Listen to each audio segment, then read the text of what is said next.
Did you ever talk to Dr. Roger Lear about his case up in Bakersfield? I don't believe so. I know Roger Lear, Yeah. and he's a very good man. I don't think I know about the Bakersfield incident. Tell me about it. Well, I'm just trying to remember the story basically.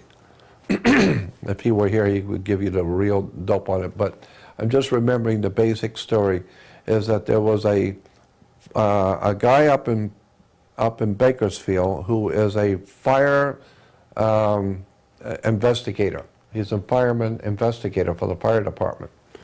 And he has been having reptile aliens coming into his bedroom. Him and his wife have had reptile aliens, he says, were coming into his bedroom. They didn't harm him, but he said, he was telling Dr. Lear, because he called Roger Lear, because Roger is noted for his work with aliens and Implants. And implants. And so Roger went up to see him, and this guy's with the fire department as an investigator, arson investigator for the fire department. And he said that the guy was saying that at night him and his wife were in bed, and the wall facing them became like water. It looked like water, and reptile aliens walked through. And when they came through, then the wall came back up to a wall again. And he said that they stood there looking at him and walking around the room, and he said we were so frightened out of our wits. We're just watching these reptile aliens walking around in the bedroom. So he said, so what they decided to do was they got a towel, large big towels, which were the same color as the carpet, and I'm just trying to remember all of this from the experience, but they glued on the back or taped on the back aluminum foil, about 6 or 8 sheets of aluminum foil over and over on top of each other, and taped them on the towel and then laid it back over.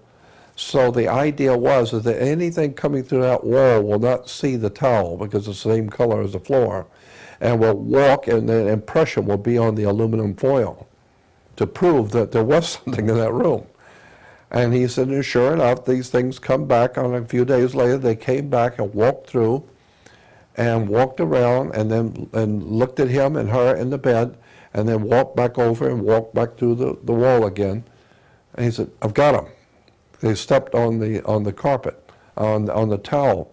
And he said, yeah, and they pick it up and you could see the imprint of the foot, the 3, I think he said there was like 3 fingers on the foot. One of my clients in Arizona, who again I cannot name, but who's quite an interesting character, the people that worked for this person went on a bike ride or a dirt bike ride up to the northern mountains of Arizona, and lo and behold, in the middle of nowhere were army tanks sitting. Nowhere. And they were wanting to get away. No explanation. You don't ask when a tank is pointing at you. But just a week later is when all the fires started. In Arizona, New Mexico, Colorado. They do this every year. Why? What did I tell you the last time I was here? I said many of these reptilians are coming up to the surface, and they start fires to keep people away so that you don't see them.